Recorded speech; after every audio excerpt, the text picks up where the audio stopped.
Sairam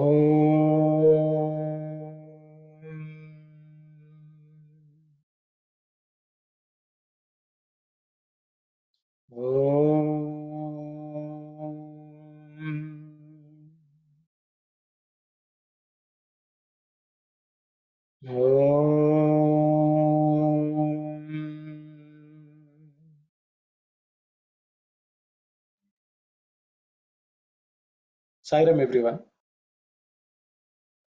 Just to recollect what we were discussing last week, so that we can continue from where we left off. I think the topic which we discussed was punya, papa, going to the heaven, coming back, and then we had to continue to do sadhana because Swami had covered krama mukti versus, I think, satyo mukti. How do we get that immediate liberation, rather than a gradual growth? But different stages of mukti, all those we discussed. I thought, quite a bit of discussion was going on. If we are doing sadhana, then we land up in heaven, and then there we cannot do sadhana. We had to come back to earth to continue sadhana and all that. Just wanted to point out that after death, wherever we go only based on what our desires were. Even in terms of meritorious deeds, which punya, which gives us heaven, it's also whenever we are engaging in action, what is our purpose for which we are engaging action matters, and that's what decides the fruits. If we think we are doing good things, so we will be without any disease, without without being poor, we will have all the comforts. God will bless us with a good job, good house, good car. This kind of desires, if we have and we are performing good actions, we will get good results, which is basically whatever we desired for, we will get. Then such activities will give us heaven, where we will enjoy whatever we wished and did good deeds for. But at the same time, when we do actions, if our goal is to reach God, and we offer everything to the Lord, and we say we don't want any comfort, nothing, we don't want any enjoyment, we just want you. That means we have sort of given up the physical world. We do not identify the comforts of the body, the comforts of the mind. We ourselves are realizing that we are Atman, and our goal is to reach God. That is the only activity which will result in complete Sadhya Mukti. Otherwise, we are doing part-time, we want the world a little bit and we want to do God also, then that will result in what's called Krama Mukti, is what I sort of understood. So based on some of the discussions. So I thought I will just summarize and add some points to that. So we can continue from where we left off. Sairam everyone.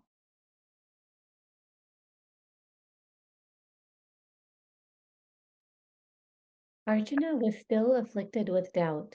He asked, Krishna, you say that no heaven, even the highest Brahma Loka, can save man from the cycle of birth and death. Then what is the royal road to salvation? Do you mean to say that those who strive for those heavens have to satisfy themselves with just that and no more? Krishna answered, Partha, there is a state that knows no decline beyond all these heavens. There are many roads by which that state can be won.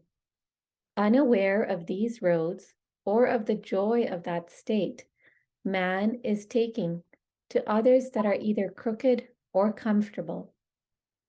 He does not know how to distinguish between the right road and the wrong. I may tell you that there are 4 roads which are now used by mankind. Karma atita, beyond karma, unaffected by karma.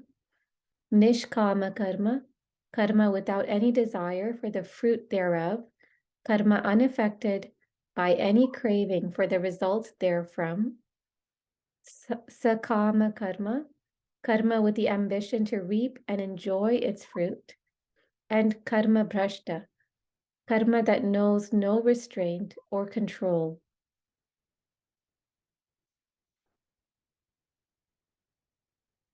Thank you, Kalyani. I think Swami has taken us to various forms of karma. We were just discussing about how do we attain Sathya Mukti, and so again Arjuna is talking that even the Brahmaloka does not save us. That's what Arjuna says. So I will stop here. If there's anything which anyone would like to discuss, we can discuss. Or should we look at the Telugu maybe and then discuss? Sairam. Sairam Aunty. Krishna. Krishna, బ్రహ్మలోక పర్యంతం ఏ లోకమునకు వెళ్ళినను పునర్జన్మ తప్పదని ఇక రాహిత్యము మార్గమేది అట్టి వారి గతి ఏమి? So Arjuna is asking Krishna, even those who attain the Brahmaloka, they are not liberated fully. Then if they have to come back, then what is the lot of such people? What can be done? Partha, ఇట్టి అనిత్య లోకముల కంటే విలక్షణమైన నిత్య స్థితి మరొకటి కలదు. We say these in temporary lokas, in contrast to those, there is a state which exists, which is different. మానవుల యందును ఇది అనేక మార్గములు పొడసూపబడుచున్నది. There are many ways to reach this. Is that right, Auntie? Yeah. అనిత్య లోకముల కంటే విలక్షణమైన నిత్య స్థితి, permanent place. There is a permanent place beyond which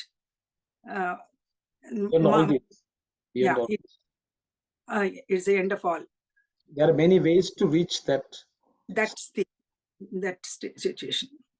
దానిని తెలుసుకొనలేక వక్రమేదో తెలియని మార్గములు ప్రయాణములు చేయుచున్నారు. So unaware or not knowing about these paths, people are taking either what is convenient or what is curved and crooked. మార్గములు ప్రయాణములు చేయుచున్నారు.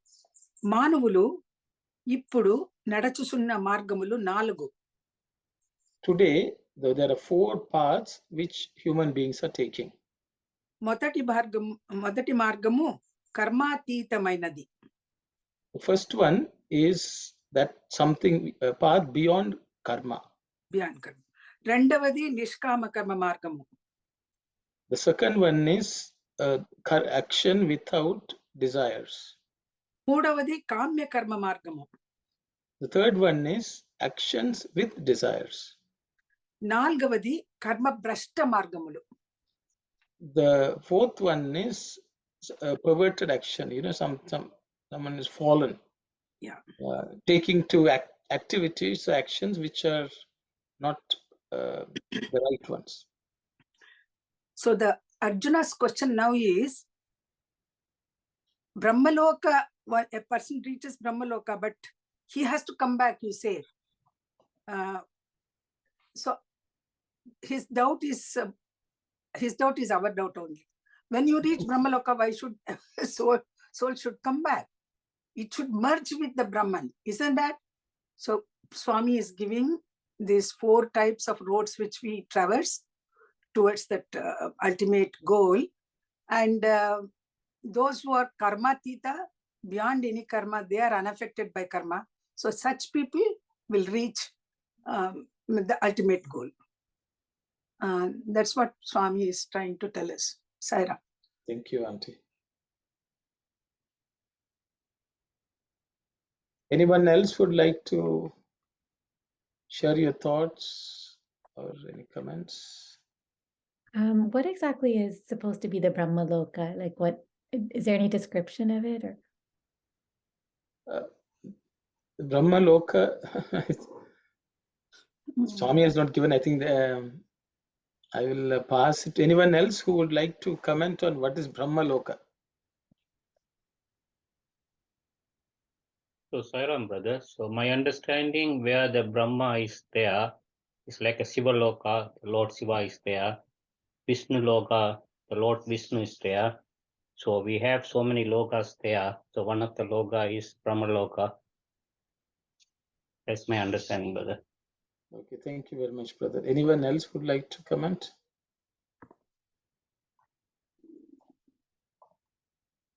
What we have heard is about there are different manvantaras, and in different manvantaras, each Brahman is different. That's what we heard. But that Brahman, that Brahma Loka will, along with the Pralaya, when the whole world goes into that Pralaya state, everything is merged into that. There is no form for that Nirguna Brahman. There, it's not, you cannot call it as Brahman. It's a entity, absolute entity. It merges with, again, when the creation takes place, man is going to, all the lokas will come, and the human beings are also born with Brahma's creation. That's what I've heard. Okay. So maybe I will. Anyone else want to share? Brother. Here the Brahma means it's a God, divine, right? The Brahma. Creator. It's not like a Brahma kind of, right? First we define that, then we know which loka we are talking. This is Brahma, means it's a Brahma loka. Brahma is the divine. It's not Brahman, Brahma loka. Yes. Just that loka part, that is the Lord's place. That's how I will get it. This is my understanding. Thank you, Sairam. Yeah, okay. See, I think now we are all guessing. So I don't know how many of you are there who studied Sathya Sai Vahini. Maybe I think anyone who went to Scarborough should remember. Maybe I've just the material is not there, but anyone who wants, you can read Sathya Sai Vahini. I will find out the chapter and let you know. So Swami is talking about when we die, what happens. He says there are two paths originally. Yeah. One is you go to Chandra Loka or you go to Surya Loka. Whenever we have desire and we are worldly, when the mind is fully active, it's engaged in the world. When we die, we go to what's called Chandra Loka. When whoever goes to Chandra Loka, which is the Pitra Loka, from which we always come back to earth. Yeah. Those who are not of the world, not living, within the world, but who are living beyond the world, who don't have any attachment to the world or any desires, they reach what is called Surya Loka. So from Surya Loka, after staying there for some time, they move on to what is called Brahma Loka, which is the highest Loka in creation. Okay, and in Brahma Loka, in a state of boundless bliss, they will stay till the end of times. This is what the description in Sathya Sai Vahini. Yeah, correct. Okay, so if anyone is interested, we can do an excerpt and have a small discussion at the next session or next weekend. I am not here, but or the weekend after, if the question still persists, we can read that. So that is Brahma Loka. So that is the highest Loka one can reach in a state of duality. You are not completely merged with the Lord. It is a kind of mukti, It's something you can say. Saloka Mukti means you are in a state of bliss. You experience divinity, but you are separated from that complete merger. Yeah. So that is what Brahmaloka is. Reference is Sathya Sai Vahini. Anyone can read up. I will try to find out the chapter and let you all know. Yes, Sister Anita, I think you had a question. Sai Ram, brother, does that mean that you've attained moksha, or it's different state? See, it's called Krama Mukti. I think Swami has already said, sister. See, Okay. there are 4 types of muktis. It is Saloka, Sarupa, Samipa, Sayujya. Sayujya is the complete merger, but there are different stages of mukti also. Partial liberation, you can say, which is Krama Mukti. That is not complete, total merger with the Lord, but you can dwell on the Lord continuously, and it still gives some joy. For example, Hanuman, supposed to have told Rama, I don't have to come. As long as I listen to your name, I am fine. Now, he lived on this earth, but just listening to Rama's name, thinking of Rama, merged in Rama to some extent, but he still existed separately. I am sure he's existed in a state of bliss. Especially in Visishta Advaita, they say we don't want to completely merge. Okay. We just want to taste you. They want to stay separate and enjoy. Is that so? That's called Visishta Advaita.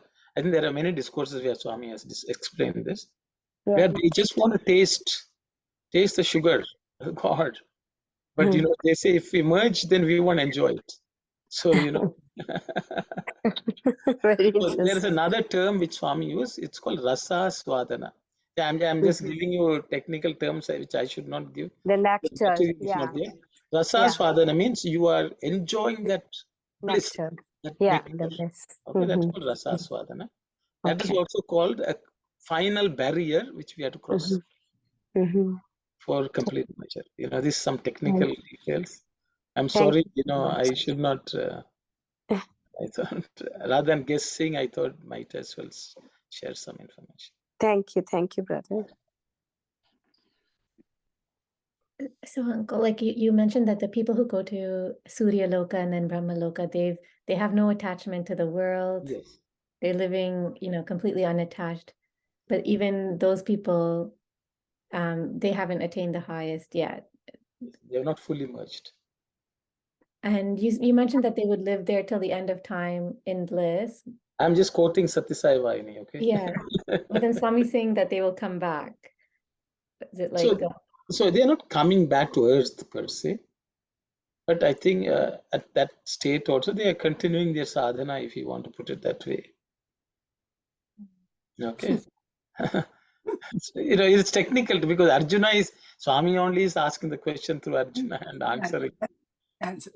But because the Brahma Loka was questioned, so I thought I will refer. So I think see sometimes we think, okay, we sit and imagine. I think that's not the right way to study. This is supposed to be a study circle, so we should go and look up and read and study. So Swami must have put this word, so we go and do some more homework, some research. So I think Sathya Sai Vahini is the place to look up. If anyone wants, I will look up the chapter and let you all know. The purpose of human life is to merge with that Supreme Lord. So there are many ways Swami is saying that even when you go to Brahmaloka, you are not completely merged with that absolute. Only we wait there for some time and enjoy the highest bliss, all the comforts, and then maybe we have to come back to live here and Brahma Bhava. Brahma Bhava, he has to live here as Brahma Bhava, and then ultimately he might get that mukti, Sadhyo Mukti.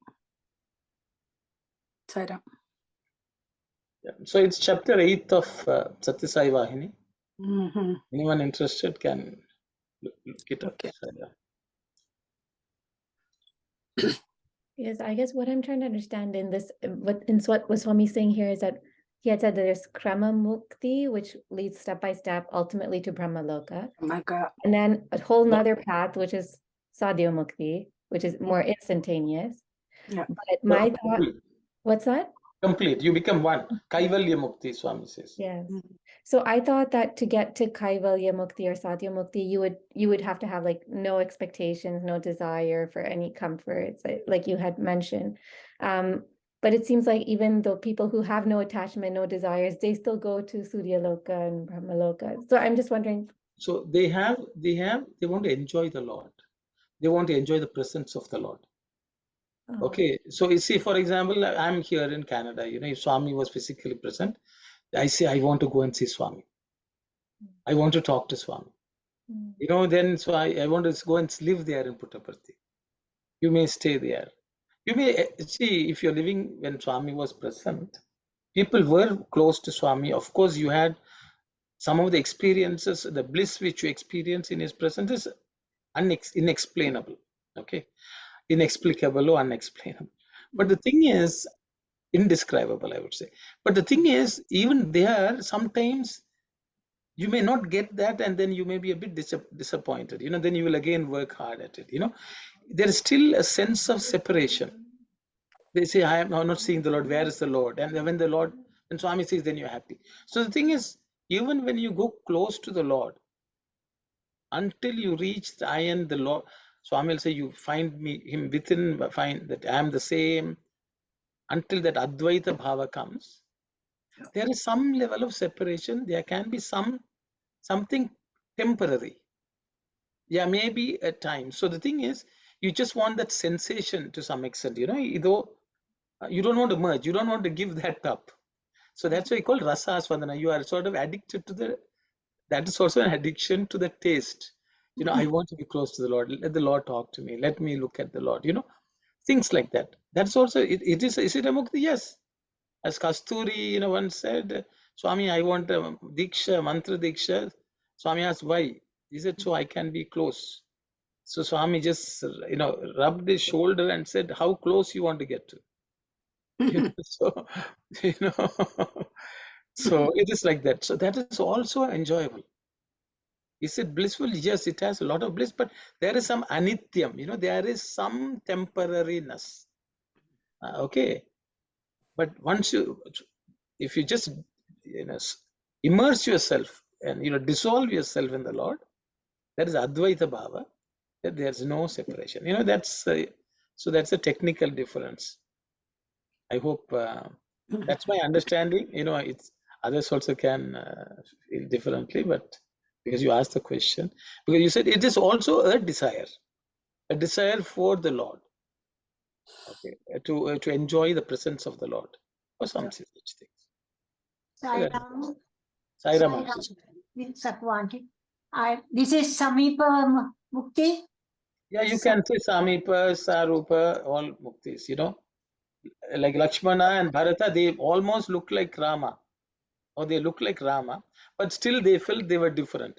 Others thought they are Rama, but they felt they are different. They're missing Rama. They wanted to serve Rama. Yes, Swami gives both of them as great examples of Sarupa and Samipa Mukti. But still there will be a separation feeling. A sense of separation, yes. Only Sayujya Mukti can give you the highest. the complete merger. Yeah. Thank you. Ranga, how do you not have desire for the Lord? Because I feel like that's kind of I feel like that's what kind of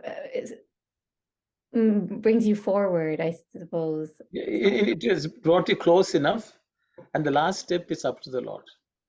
Okay. The Lord has to open the door and accept you, and then He's the only one who has the key to that.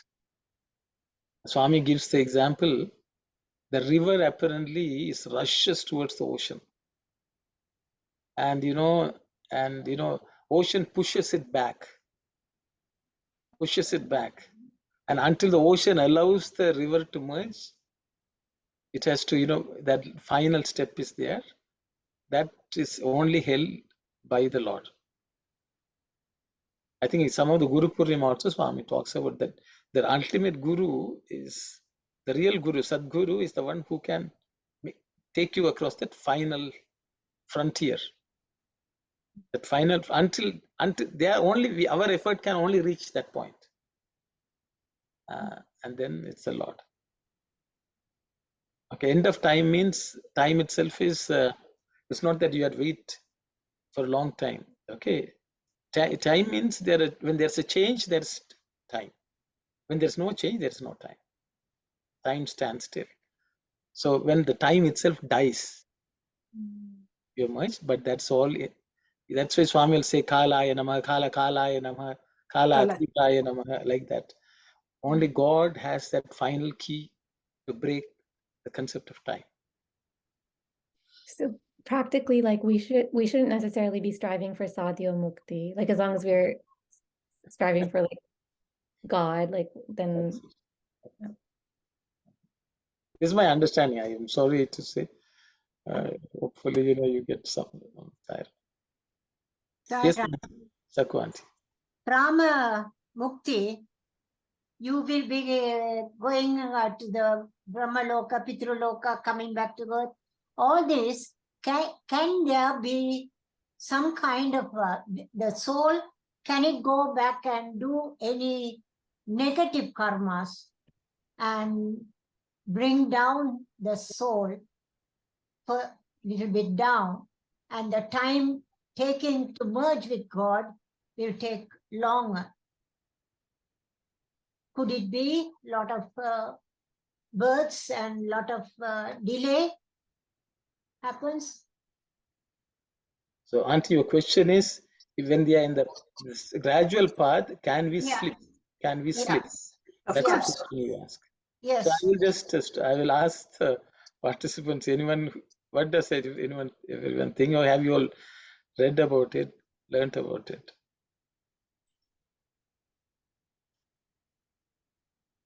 See, Swami tells another story. There was it was about a Muslim saint. Okay, he was on his deathbed. He had lots of followers who were, shown the way, and so they all were standing around him, and they were all crying. Oh, Master, you are leaving. We will be alone. Who will guide us, and all that. At that point in time, he could not even speak. The voice was not coming out. Apparently, he was moving his mouth. So they didn't know what he was trying to say. They thought some final message. So at last, somebody gave some water, or he had a sip, and then he told, my gosh, I'm just about to leave the body, and the shaitan is still chasing me. Because he says, even though he was a jnani, he says, you guys are trying to fool me into thinking that without me, you can't get anywhere. That's his final. So realize that you have to be vigilant until the body is dropped. So anyone can sleep at any point in time. So we will not get this golden opportunity. Baba came during our time. We went and you all lived with him. We went and saw him 7 to 8 times. But still, if we lose it, we lose it. There's a discourse where Swami is telling Shankaracharya in the ashram once, felt that ashram is growing and things like that. So he decided that sometimes ego can play havoc. So he had somebody walk up and down saying, Jagrata, Jagrata, Jagrata, like that, Mata nasti, Pita nasti, Bandhu nasti, and then Jagrata, so nothing in this world is permanent. Be vigilant. So in the ashram, that became a routine, so that we don't forget that the mind can always slip. Every time we can remind ourselves about the attachment what we have. Because of the attachment only, we fall down, deep down. A good question, Auntie. Yes, so that it's a very, we have to always remind ourselves. Yeah, thank you. Sai Ram. Sai Ram.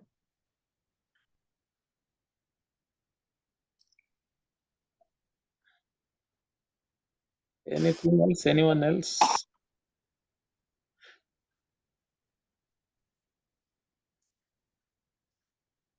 Maybe we will move on and read the next. It's okay.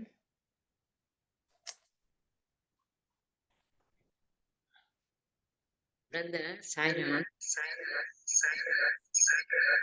Oh, That's like Krama Mukti actually. reaching Sai Ram. Okay.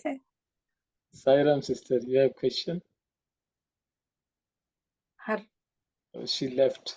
yeah, I think so. Brother, before Yes. we move on, can I ask you one question, please? Then here we just a common question from people, even from me. Brahma Lokam, then people say Siva Lokam. So Siva Lokam, he has reached to Siva Lokam like that, they say. So is there any different in that concept of Brahma Lokam? It's the same thing, right? Brahma is one God. We are approaching to the God, close to the God, like that only you have to look at it. Brahma Lokam. Am I right? Yes, sister, yes. Otherwise, now we will get into Vaishnava, Saiva. Vishnu Loka. No, it's a simple. Loka. Yeah, sometimes they call Shiva Lokam, right? That That's the is, thing. I just see, thought it. those who are Shaivites, those who have belonged to the Shiva Panta, they refer to it as Shivaloka. Those who don't have any other, then there's Vishnu Padam, Vaikuntam. Vishnu Bhaktas always say he Yeah. has Vaikuntam. And Yeah. yeah, that is the only one. There is only one place where all Only of us can go. Sai Ram. Okay, Saira. The names are different, sister. If you ask the Hare Krishna people, they will say there's something called Yes, only the names are different. Goloka, they will That's- say that's above Vaikuntha also. Vaikunta.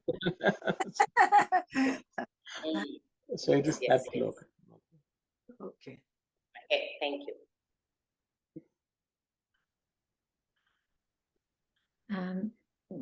Swami saying that there are many different paths to reach this permanent state.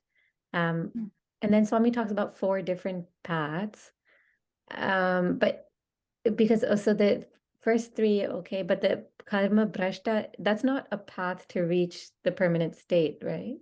No, But no. also, no, they will also reach, but that will be a very tough path. See, if you look at the Hiranyakashipu, Kamsa, they also reached, but you don't want to go through that road. It's my understanding. They also, life will beat them up. They will fight. It is not. It's uncharted territory. That kind of. And the karma tita, is that like the akarma state that we talked about? Kalyani, next paragraph, Swami describes it All of them. Okay. All the 4 paths he is describing it. I'll read the next. Karmatitas. The karma titas are the jivan muktas. All their karmas have been burnt up by the fire of jnana. Their impulses for action have been scorched by the wisdom they have gained. They have no further need for injunctions and prohibitions, vidhi and nishedha.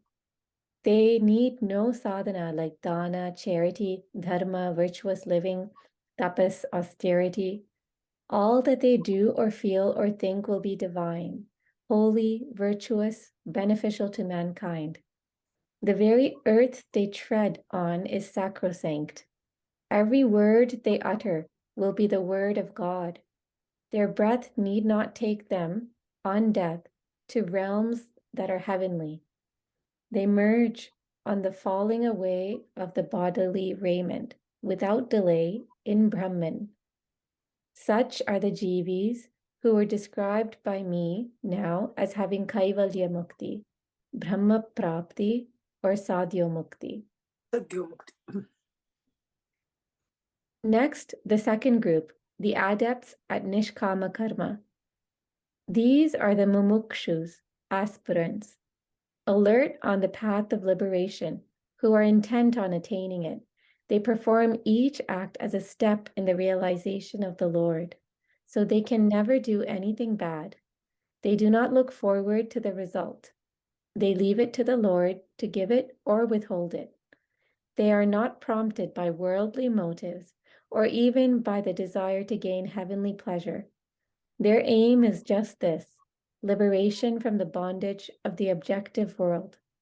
They win the grace of the Lord in proportion to the steadiness of their faith and practice. Yeah. Thank you, Kalyani. Maybe we'll read the Telugu also and then. Yeah. Saira. ఇందులో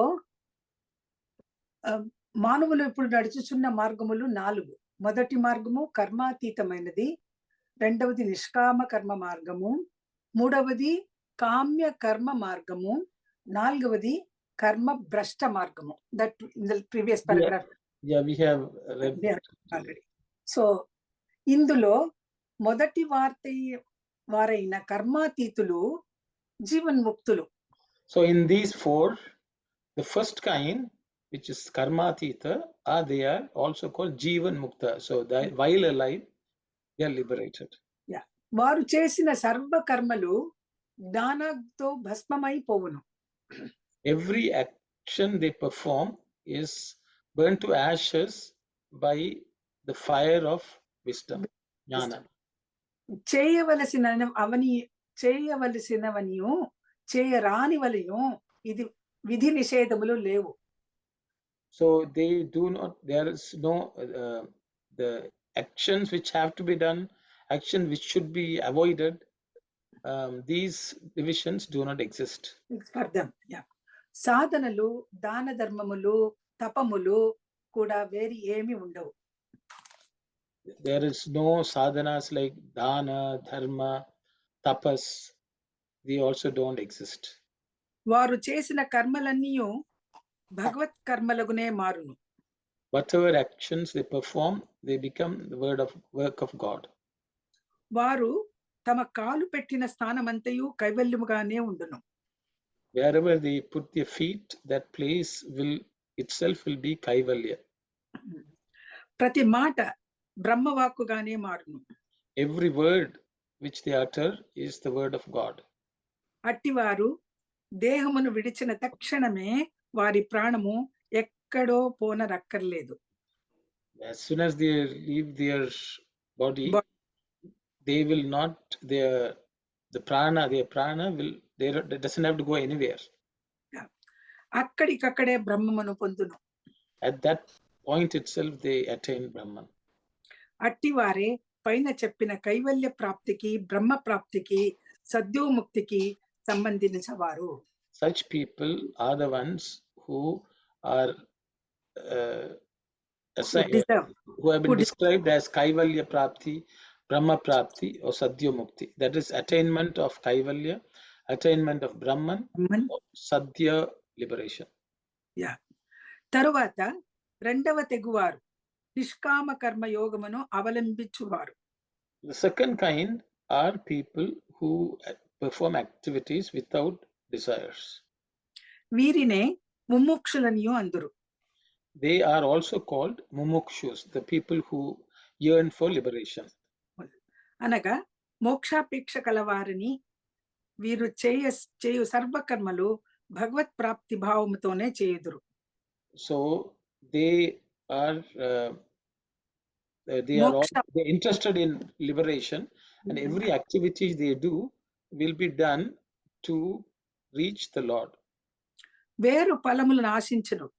They will not desire any other fruit. వీరు సత్కర్మములు మాత్రమే చేతురు. They will only perform satkarmas.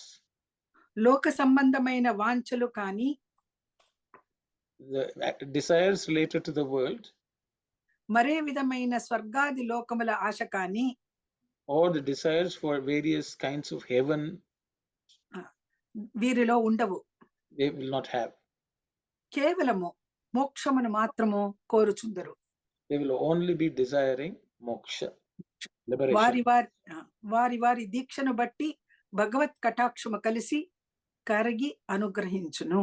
According to their determination, the Lord's eyes will fall on them and they will be graced by the Lord. Yeah. God's grace will fall on them. That's it. That's it, Auntie. Yes. So I think Swami seems to have covered Sadhya Mukti and Brahma Loka here. Yeah, that's I correct. understand.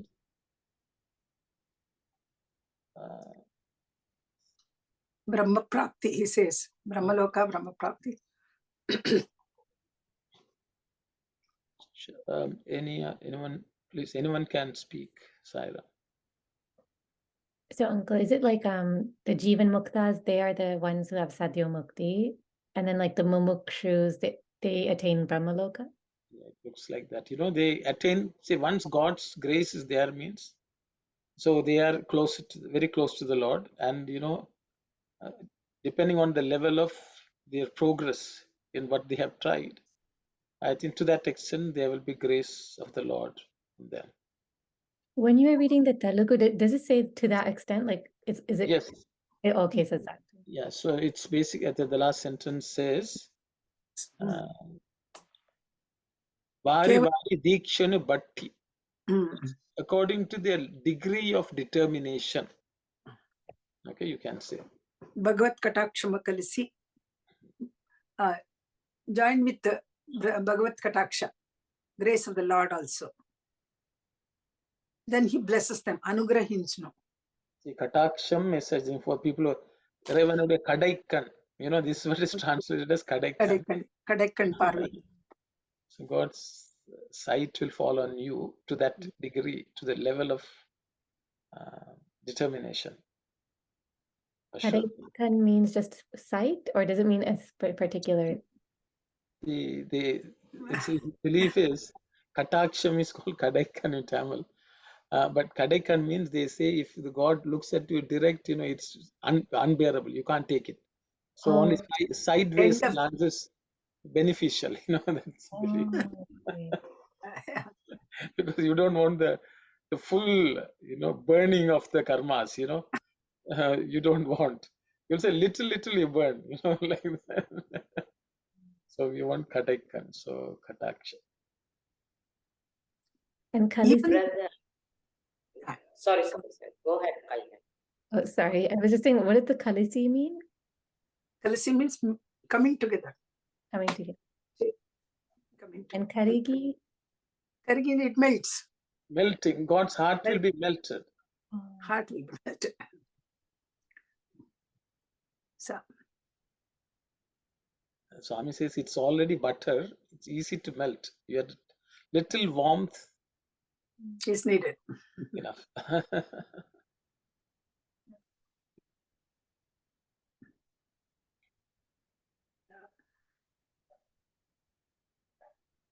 Actually, in the second paragraph, when Swami refers to mumukshus,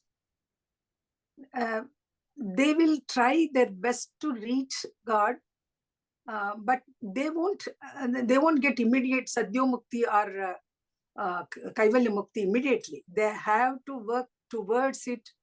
A lot of effort. Maybe they will be coming back to this earth again and again, taking birth and then doing much more sadhana. When the Lord's grace comes to them, then they can get that mukti. Yeah, I think because they are neither interested in the worldly things, nor they are interested in heaven also. Mm-hmm. So that means then they are the ones who land in Brahmaloka. Okay, but they will serve the Lord, they will be enjoying the Lord, because they are not interested in the world, nor heaven, nothing, no need for any enjoyments. They'll put up with any pain, but they just want the Lord. And until they become Jivan Muktas, I guess, at this point in them. Yeah. So I think they are the candidates for Brahma Loka. Because they're gone past heaven, past the earth. But they have not reached Brahmaloka yet. They No, have Auntie, here in this. see, Auntie, according to that, my Sathya Sai Vahini, so they are in a place which is not connected to the world, not connected to the heavens. But you can say they are living on earth also, but they are not of the earth. Of the earth. Not of the heavens. So even in the world, they are actually living in Brahma Loka. Means they are in their own world. People think they are weird. Something is wrong. They are not of this world. Such people, their head is in the forest, or head is in the Brahma Loka, if you want. Sai Ram. Yes, Auntie. This is about the second type of aspirants who are always thinking of liberation, trying to attain liberation. They perform everything in the right way, but they don't ask from God the liberation, the Sadhya Mukti. They say that let God Himself give it. They leave it to the Lord to give it. Maybe. Yes, Auntie. Why do they do that? Good question. I think we will pose to the participants based on whatever we have read. Why do they still do that? They have got this God realization. They have quite a bit about Mukti. Okay, I think Uncle Gopal wanted to say something. Sai Ram, Sai Ram.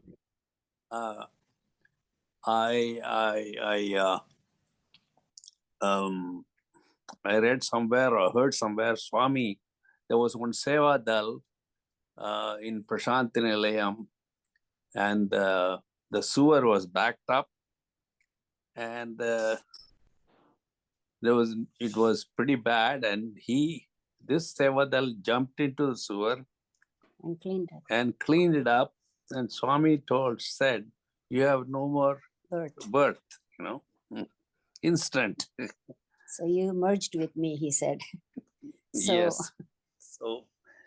So with Swami's grace, anything is possible. So yes, he did say so many people, they merged with me. He said like that, right? Yes, Auntie, yes. Some devotees from Orissa, yes. See, Auntie, Sakwanti, the question is why it is like this. Yeah.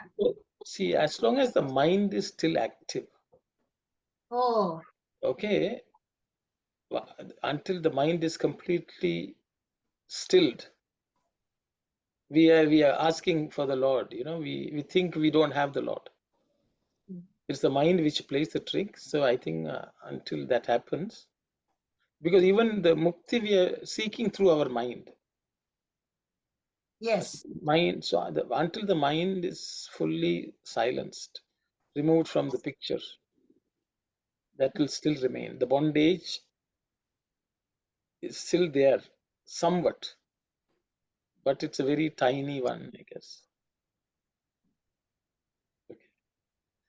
See, their aim is just this: liberation from bondage of the objective world. So that means the mind is still there, active, trying to distract.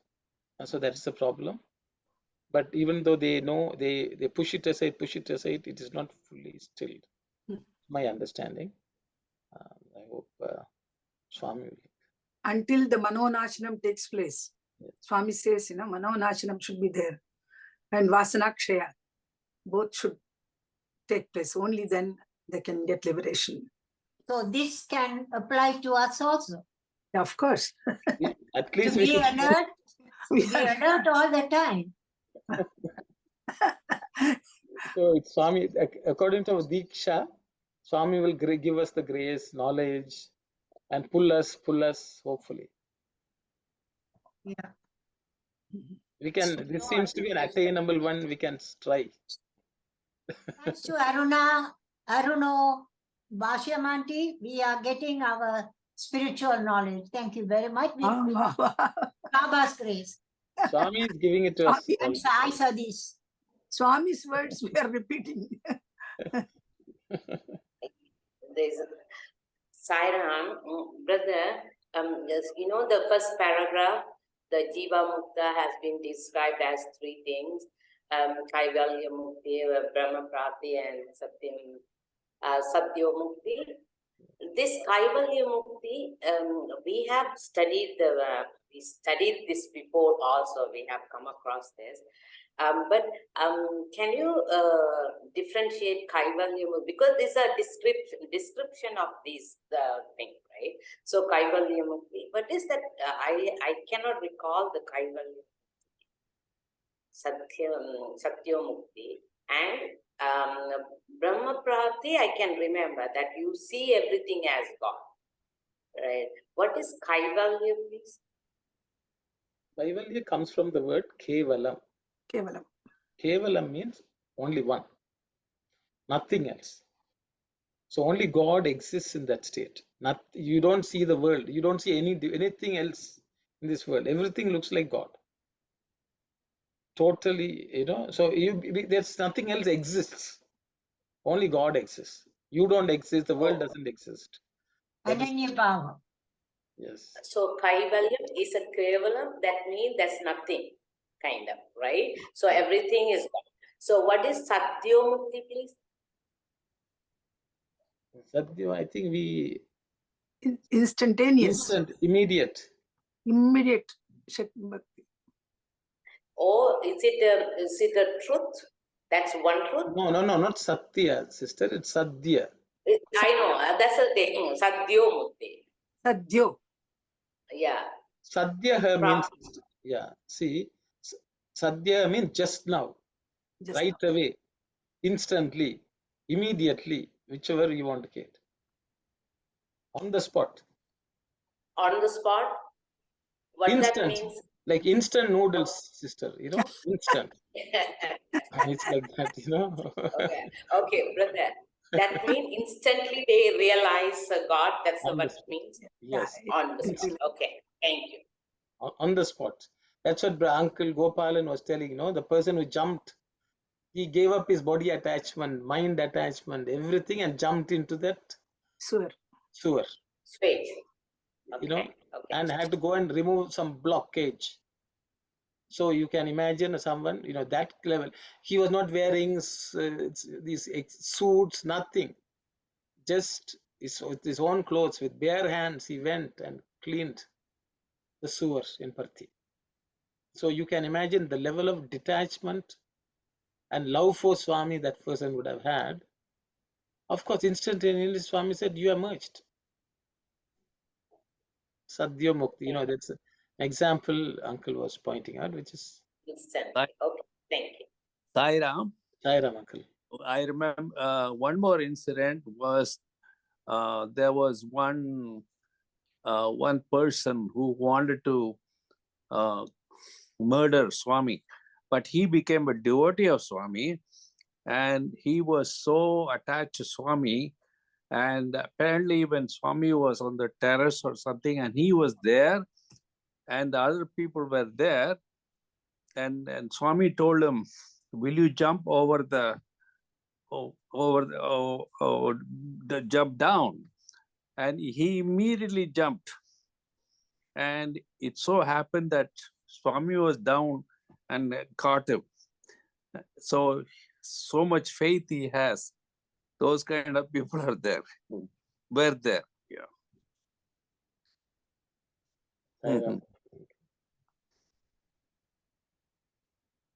Thank you, Uncle. Thank you.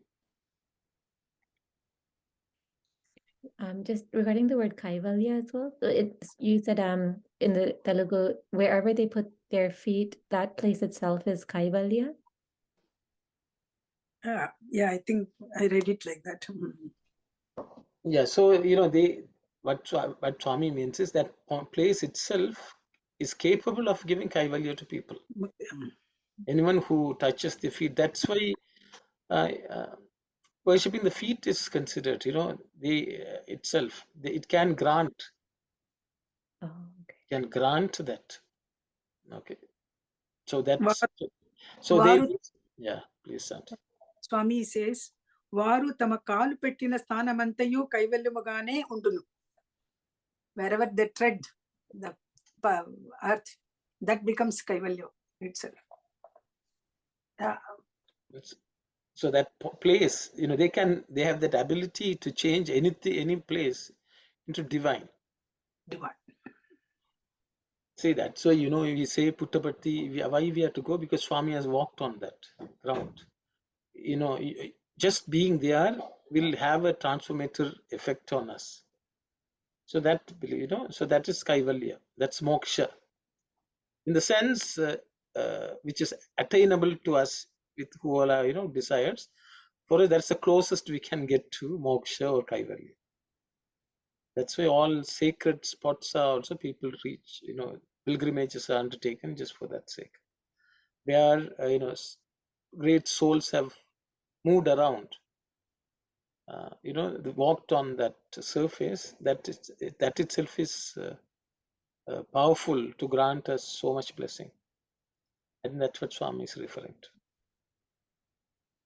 Sai Ram, can you give some people's name, some aspirants' name who belong to the second category? Mumuksis. So all the names Swami has given, Auntie, Mirabai, Sakubai, Namadev, Jagadev, yes, list of people, Ramadas, Okay. Tyagaraja, they all lived with only God. They did not care for the world. Like Tyagaraja sang, Nidhi chala sukama, Ishvara sannidhi chala sukama, like that, is the money gives you joy, pleasure, happiness, or is it God's proximity which gives you? So all these great devotees actually fall under that category. They just lived only about thinking of the Lord, and they were not attached to the world in the least. They gave up everything. All the saints. Yeah.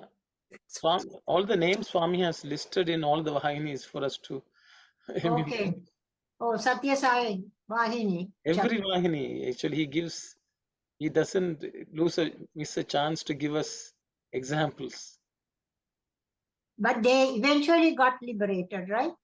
Of course, must have. We can't find them, so must have.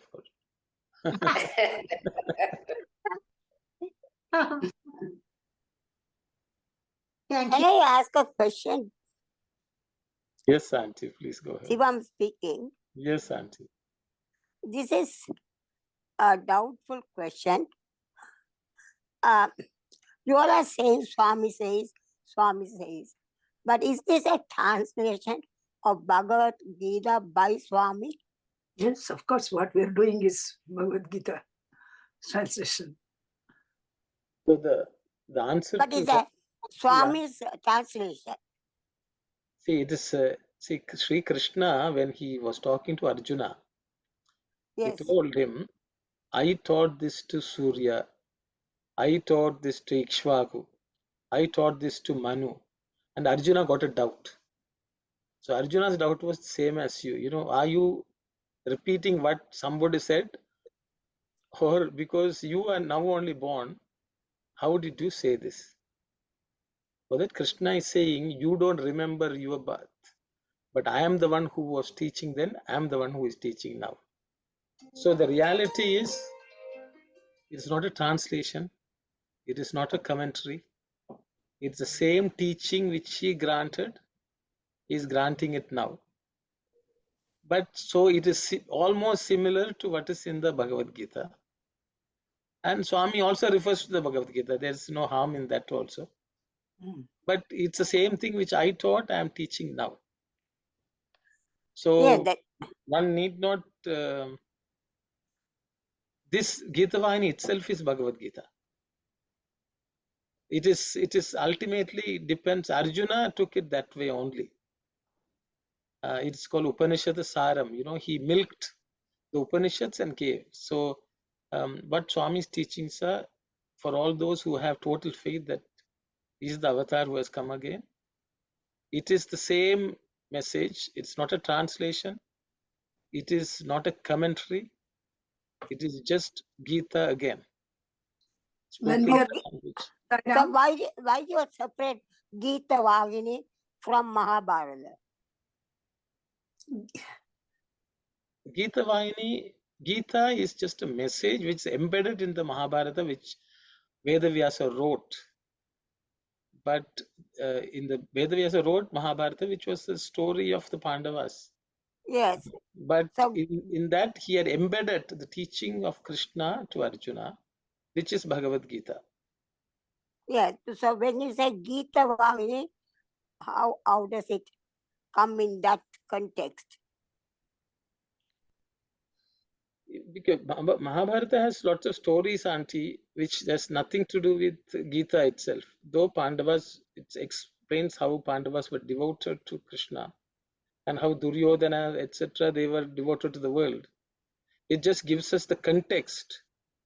And Pandavas, through their devotion to Krishna, they got the blessing of being taught by him the way to attain him.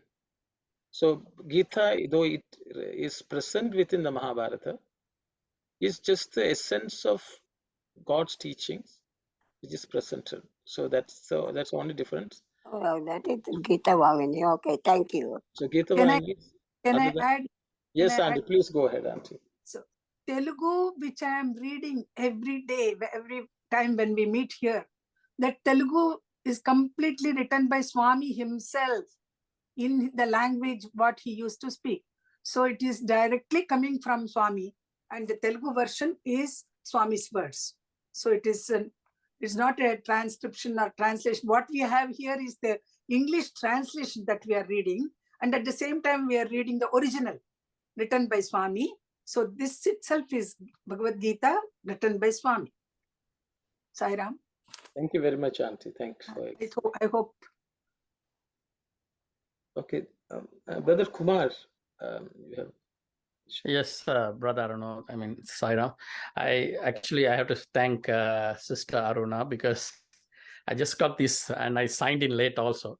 Honestly, I wanted to know what do we discuss because this is the first time I've attended. What do we discuss here? I'm not sure what is.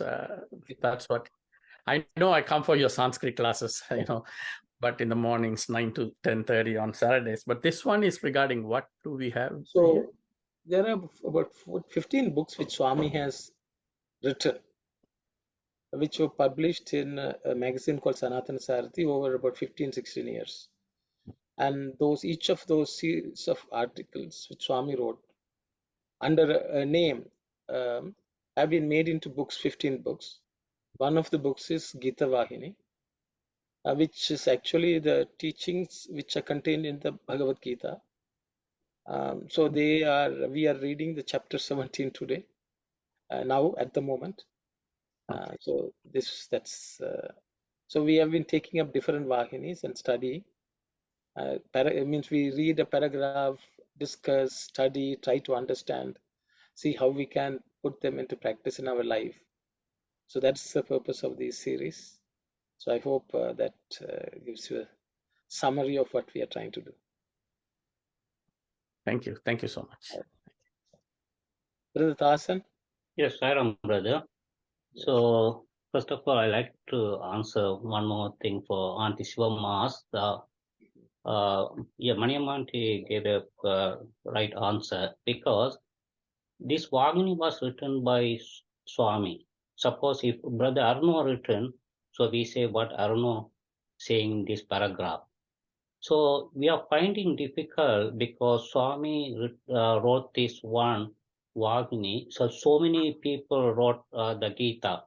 Here the Swami, he wrote this one and we are finding difficult to understand. Then we have to quote what Swami is saying here. At the same time, we believe he is the Narayanan. So whatever we learn here, The first one, what I understood is, the first one is Adita Kaivalya. That means the person already attained the wisdom. So he is living in that stage. So he is going to merge with Lord. So we are in the third, second, third, fourth category. So we studied before the Surya Priya. If we ask the worldly person who wants, he will say, I want both, because he doesn't understand, because both will give nectar. But the person living in a spiritual world, the person knows what is Surya and Priya.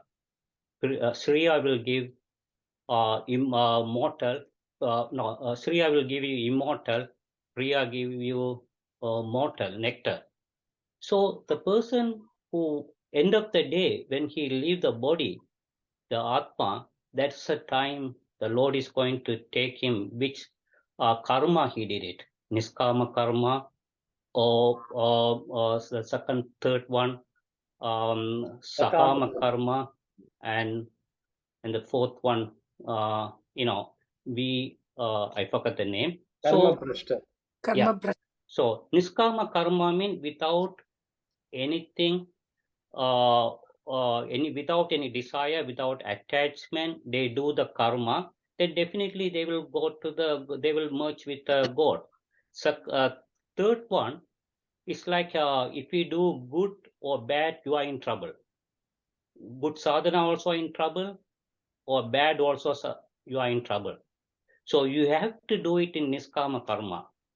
So we have so many stories about when you do good, you are in trouble.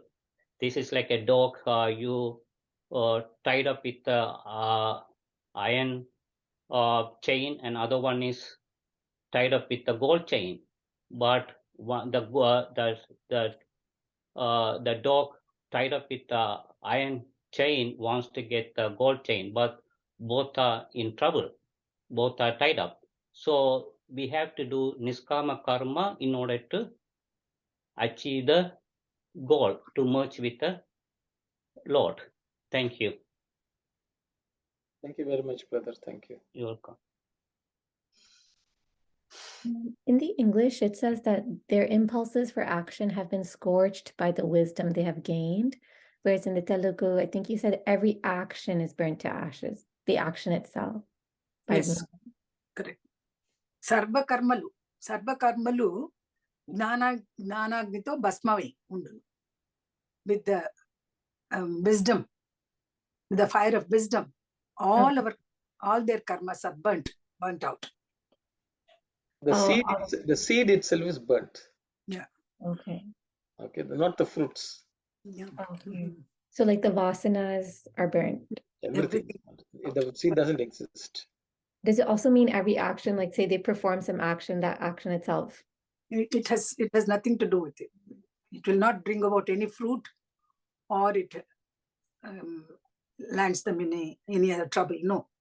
Okay. It's writing something on air. Yeah. If you write on water, you can see a little bit. If you write on air, no one can see. There's nothing. Zero footprint. Okay, so modern terminology.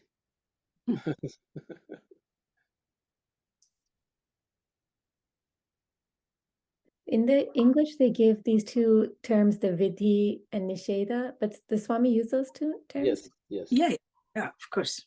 Vidhi is injunctions? Vidhi is what can be done. Nishida means what should be avoided. In Telugu, Swami says, Cheyarani vani ayo, cheyavalesina nevo. The one vidhi is what has to be done. Nisheda is what is not to be done. Prohibited. One is prohibited actions, one is accepted actions. Sanctioned actions. Sanctioned and prohibition. Sanctions and prohibitions. You can take it that way, that vidhi means sanctioned. Nishida means prohibited. Yeah. So they can do whatever they want, basically. Not into their hands. First of all, let him become Jivan Mukta. Then the question arises. But if you imagine that we are Jivan Muktas and do, then it's we Do land, everything. No. as Brother Dasan says, we land into problem. Mm.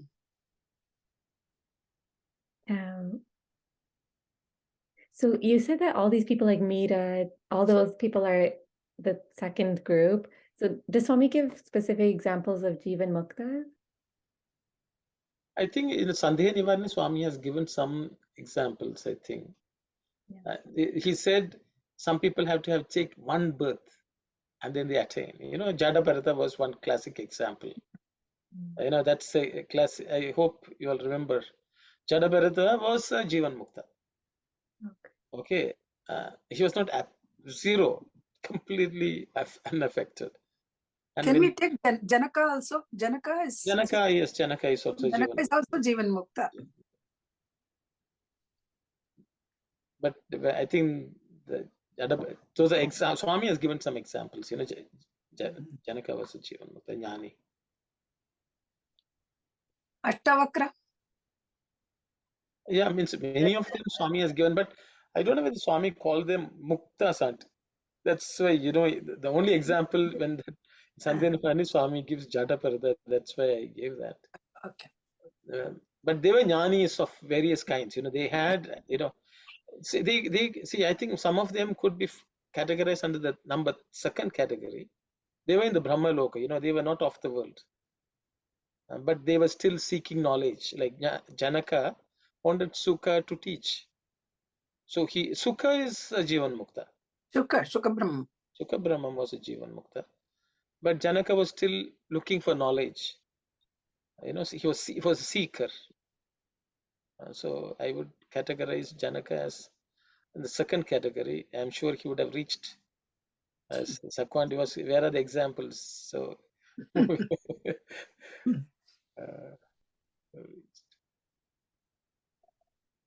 Brother, just a question. I know it's not. How about Pragaladan, please? Prahladan.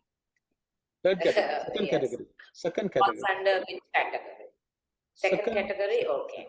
Thank you. Second or third category, but second category more, I would say. Okay. Devotee. Okay. Great devotee. But he was always connected to the Lord, right? Every minute. So in that case, I'm just thinking about him.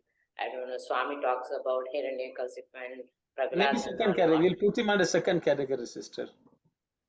Okay, thank you. We are categorized. We are grading everyone, We are grading as if we are. No, because Swami categorized them as great devotees. Yeah, devotees. Okay. That is And what. they were looking for the Lord. They were seeking the Lord. They wanted to merge with the Lord. They were all not in a state where they were completely, like Sukha or Jada Bharata. They were not like that. They were active in the world to some extent. That's why I used the word, second category. But Prahalada was ardent devotee and he had the Brahma Bhava. How can he be categorized into the second one?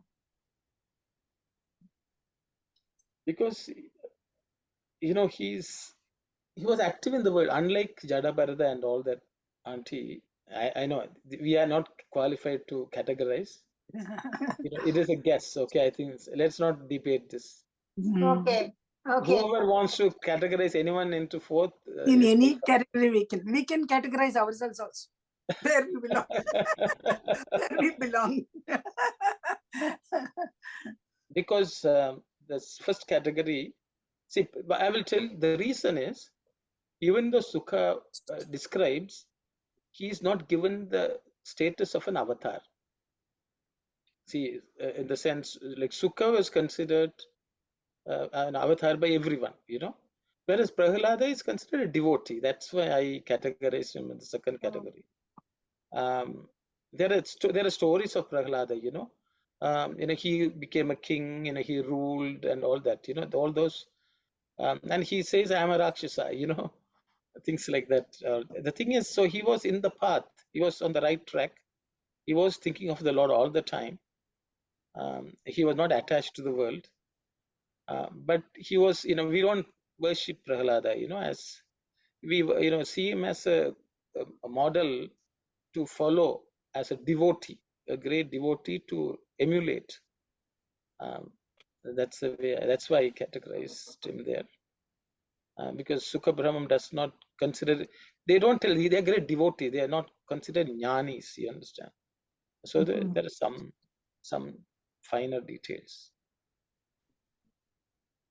I hope. Thank you.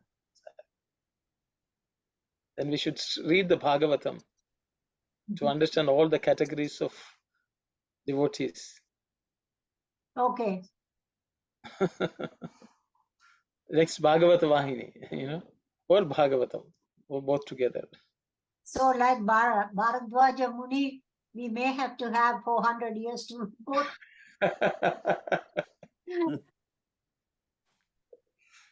Sai Ram, Bhagavad Vahini has more interesting things which only Swami knows, and he gives to us to read. So many interesting things in there. Some of them we never heard of it before. So it's good to read Bhagavad Vahinis. Thank you. Sai Ram, Sai Ram.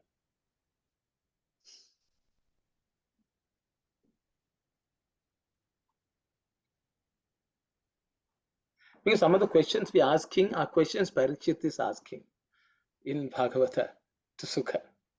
And he different examples, and he's giving. So this categorization, Sukha's categorization, we have to take as authentic. Final. Yeah, final.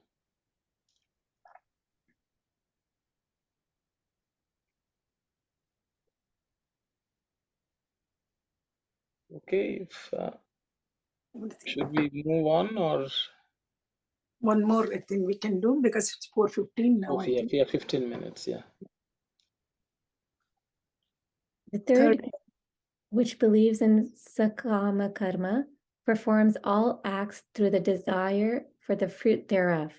Since they have an eye on the successful earning of the fruit, they will engage themselves only in acts that are approved by the Shastras. They will not do any sinful or prohibited act. They will equate each act with the merit it will confer, the happiness it will ensure, the heaven it will win. Such men, when they depart from this world, will enter the lokas, supramundane worlds they have sought and worked for, and have stayed there as long as their merit entitles them. They have to return to earth. The fourth group is not guided by any rule of conduct.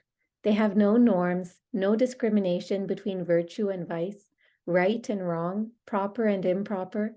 They have no horror of hell, no conception of heaven, no dread of the devil, no reverence for God, no respect for the Shastras, no vision of dharma.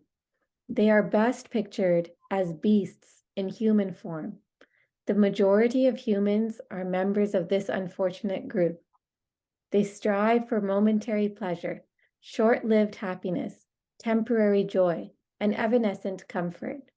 To call them apes with human physique will be a big mistake, for the ape only jumps from branch to branch or from tree to tree.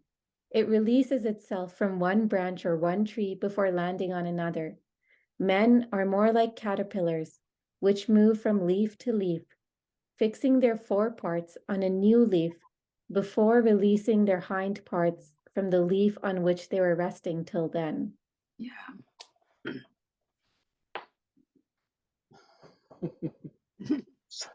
Swami seems to have done some categorization here.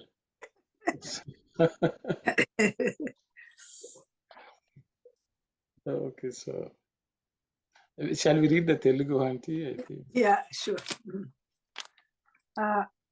ఇక మూడవ వారు సకామ కర్మయోగులు. Now the third category, those who perform actions with desires. వీరు ఫలాపేక్షతో సత్కర్మలాచరింతురు. These category of people perform actions seeking the fruits of their actions. శాస్త్ర విహిత కర్మములు మాత్రమే చేతురు.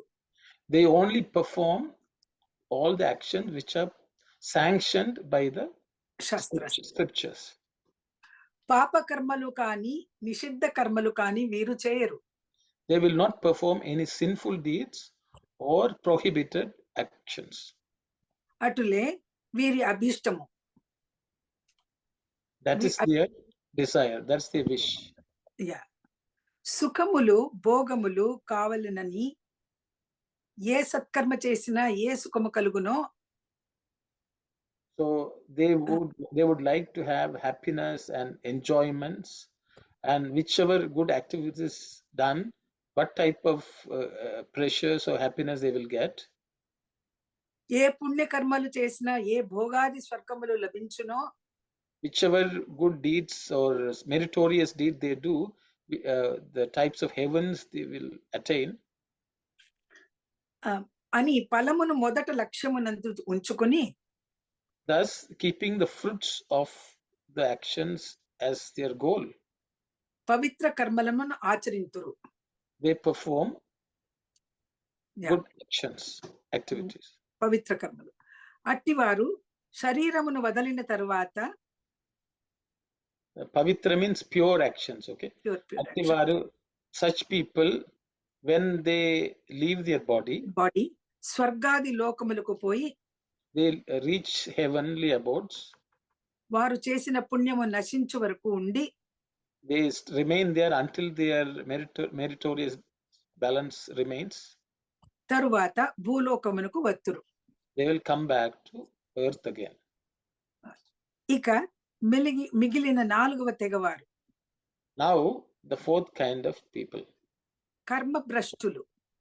They are people who do not perform actions properly. Fallen.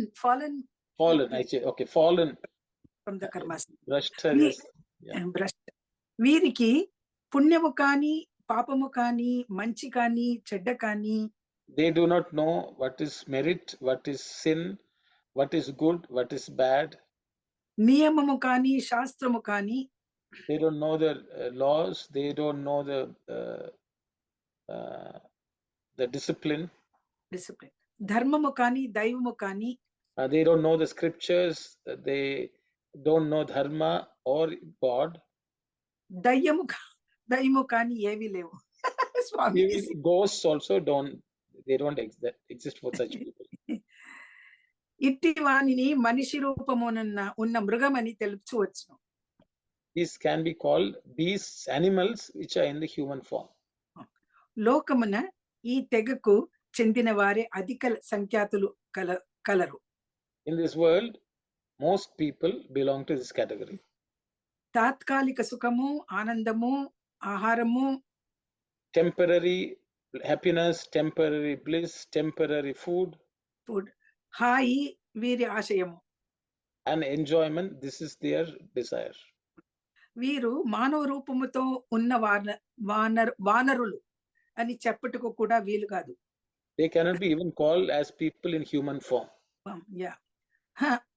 మానవ రూపముతో ఉన్న వానరులు, monkeys. They are monkeys.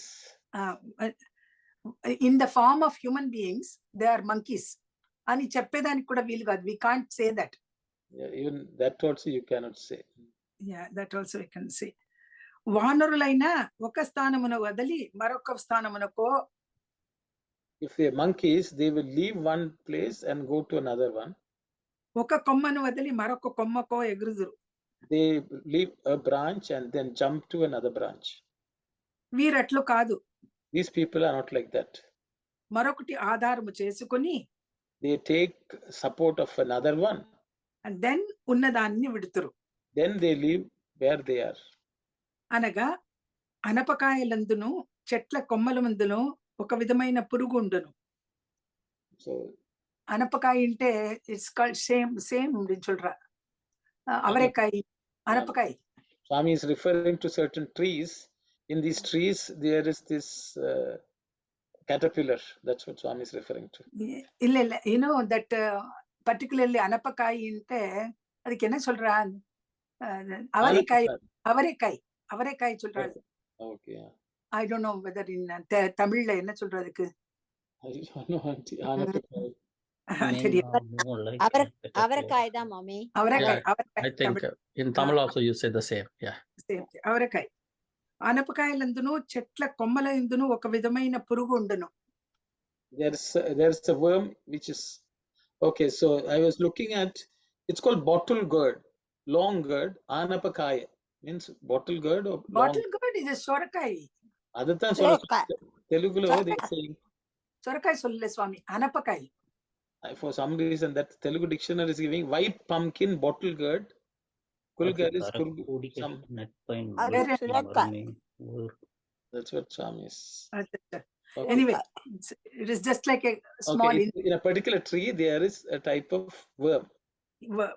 అది ఒక ఆకు నుండి మరొక ఆకును చేరునప్పుడు When it tries to go from one leaf to another leaf, ముందు మూతితో అది ఒక్క ఆకును కరుచుకొని it catches hold of another leaf first. వెనుక వైపున మరొక ఆకును వదులును. Then it will leave the leaf from which is behind it. Hind leg ఇది. And, అటులనే వీరును క్రిముల వలె దేహమును విడిచి these people also leave the like these Live. like body this body. మరొక దేహమును అప్పుడే అందుకొనుటకు సిద్ధముగా ఉందరు. They already take another body. They are ready for that. Ready to take another body. వీరికి ఏ లోకము లేదు. For them there's no other world, or it doesn't exist. Yeah, that's it. I think that's not covered here. That's what it's. Sorry, so the last sentence says, before they leave this body, they already have another body? So Ready. actually before we die, the next body is already reserved. Reserved. Because we are not going without any reservations. That's Already fixed. Where you're going to be born is already fixed. Fixed. And then it says viri ki lokamu. That means there's no other world? Or They won't go to any other world. They will be born here. on Again. Earth? I think when Swami says there are no lokas, I mean they don't go to higher lokas. Because they are already settled on earth. They want to enjoy the world. జనన మరణములే వీరికి ప్రాప్తము. That's the next sentence Swami says. Janana marana. Again, they'll be caught in this web. Born and die, born and die, born. So there's no because why doesn't Swami say they go to hell or to the lower worlds? Or He doesn't say that. He doesn't say that. See, it's like, sometimes if you have good merit and if you do sadhana and all, you can go and live closer to the Lord. Then you have to come back again.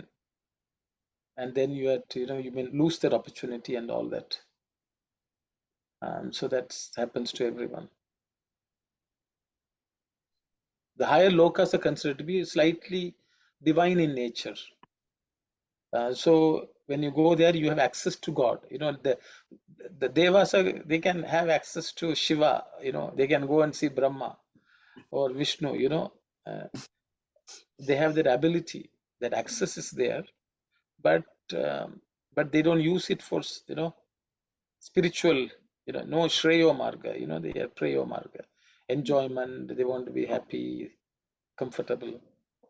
But they have done some good. So it's a slightly higher loka. So Swami, that is sakama karma, means they will go, but because they're still interested in some bhoga, some kama, then they had to come back. Okay, but these people, karma brashta, no place to go. They are here only. They can live hellish life here itself.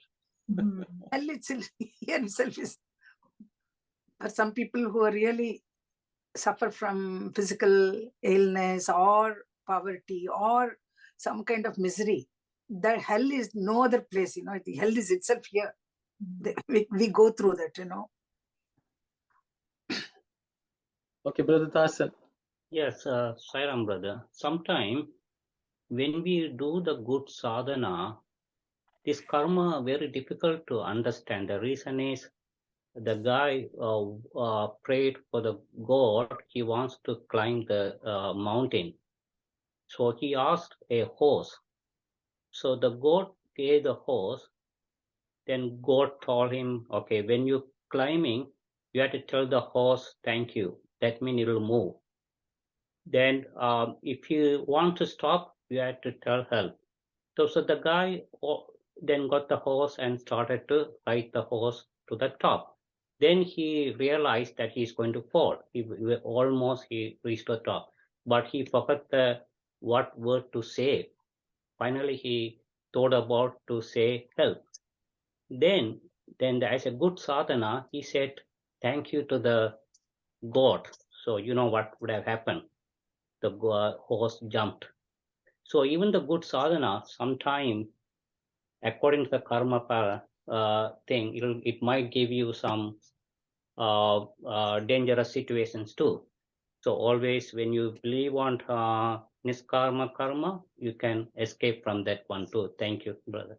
Okay, thank you, Brother Sai. Thank you. Brother Kumar? Yes, I think I know I have a different perspective of all these things, but based on what I'm reading here, I know where I'm falling here, but where I can place myself here.